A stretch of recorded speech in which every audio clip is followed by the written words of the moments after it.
Hola! Toleleje, toleleje. Kunin at basahin. Kunin at basahin.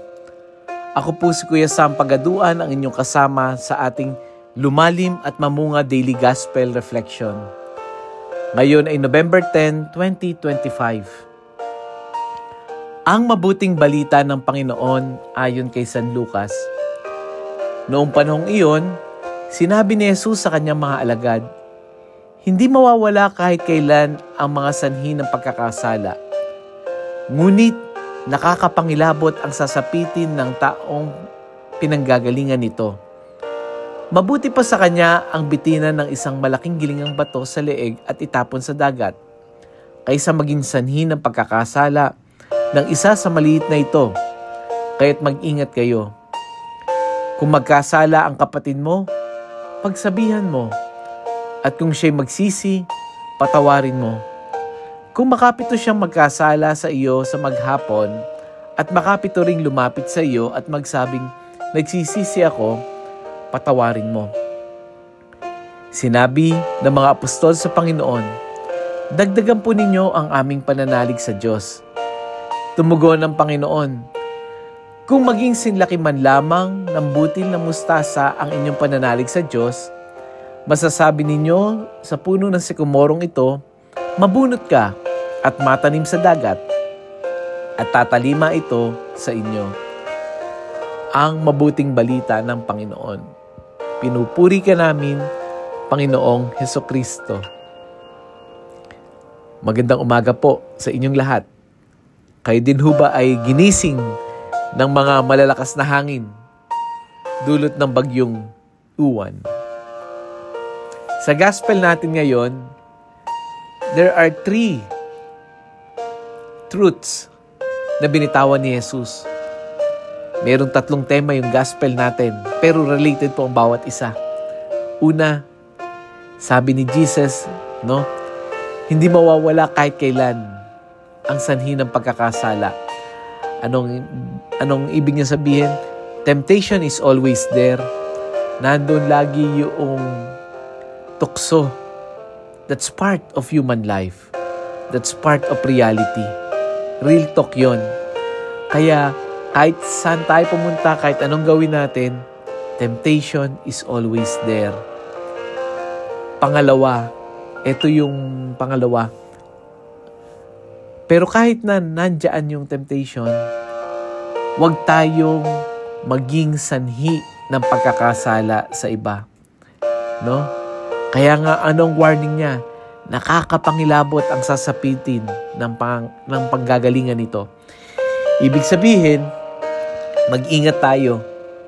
Kasi lalo na you have an authority, you have an influence sa mga taong nasa paligid mo, tapos ikaw pang nagiging sanhi ng pagkakasala.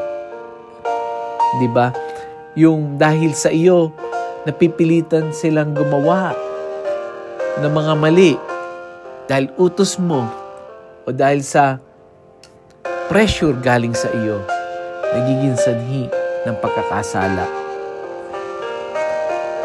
At pangatlo, ito yung pinakamabigat. Ang sabi niya, kung magkasala ang kapatid mo at magsisi, patawarin mo. Kung makapito siya magkasala sa iyo maghapon, makapito rin lumapit sa iyo at magsabing nagsisisi ako, patawarin mo. Naku po, yun nga lang, 1 beses 2 beses, 3 beses. Anong warning natin? Bibingo ka na sa akin. Hindi ba?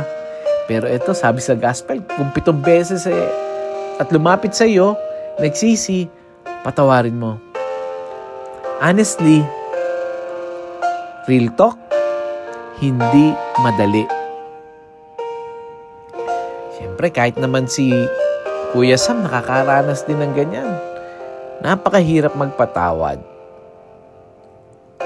Wala namang naglalakad na excited na magpatawad. Sino ba naman ang hindi masasaktan? Sino ba naman ang hindi mapupuno? Sino ba naman ang hindi mapapagod? Pero alam niyo po, napakinggan niyo ho ba yung last part ng gospel? Nung lumapit yung mga apostol sa Panginoon ano yung hiling nila. Ang sabi nila, dagdagan po ninyo ang aming pananalig sa Diyos. Bakit ba ito ang hiniling nila? Kasi, alam ng mga apostol, alam ng mga alagad, Lord, napakahirap magpatawad. Napakasakit ang ginawa niya sa akin. Napakasakit ang ginawa siguro ng asawa mo na panloloko sa iyo. And I do not know kung gaano kasakit yung nararamdaman mo. Pero kagaya ng mga alagad, anong sabi? Dagdagan mo po ang aming pananampalataya. Ang ganda ng prayer, ang ganda ng hinihiling nila sa Panginoon, kasi kaya pinadadagdagan yung pananampalataya para bang gusto nilang sabihin, Lord, hindi namin kaya. Hindi namin kaya magpatawad on our own. Hindi namin kayang humingi ng tawad on our own. Pero Lord, with you, kakayanin. Maybe, ikaw din ngayon, yung taong may bigat na di kayang bitawan. May taong nahihirapan kang tingnan. O baka ikaw yung nagkamali at hirap na mag-sorry. Maybe, ito yung invitation ni Jesus sa atin. Pinapaalala sa atin na, anak, hindi kita pinipilit na maging perfect. I'm just asking you to trust me a little more. Kahit ang ating pananampalataya maging sinlaki man lamang ng butil na mustasa, you can move mountain. Ibig sabihin, anak, hindi kailangan perfectly makapagpatawad ka ngayon. Yung konting willingness lang na magpatawad. Yung bang konting, Lord, tulungan mo ako magpatawad. Yung konting, Lord, help me na mawala yung pain. At gumagalaw ang bundok ng pride. Yung sakit at bigat sa puso. Kaya in today's gospel, ngayong umaga, siguro baka naman hindi lang bagyo yung hindi nagpapatulog sa iyo, baka yung sama ng loob. Join me in a prayer. Humingi tayo ng Lord, dagdagan mo yung aming pananampalataya. Let us pray. Panginoon, ito po ako. May daladalang sugat, tampo, at pagod. Hindi ko po kayang magpatawad. Mataas yung aking pride. Hindi ko kayang magpatawad kasi tuwing maalala ko yung ginawa sa akin, it always keep the dialogue in my mind.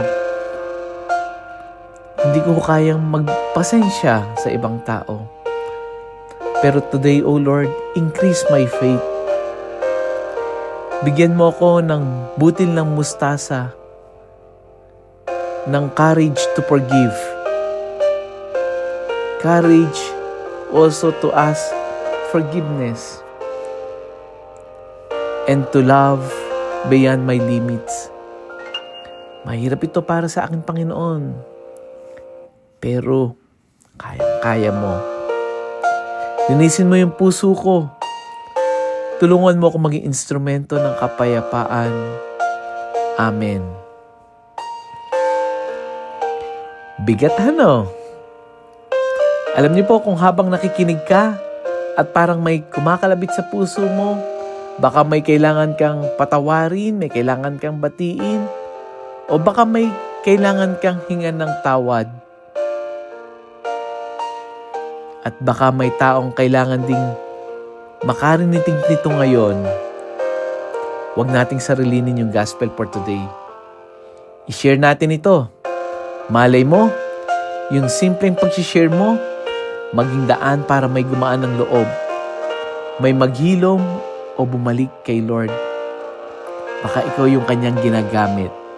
Muli, i-share natin to sa ating mga GC, sa ating mga kapamilya, sa ating mga kaibigan, sa ating mga classmates.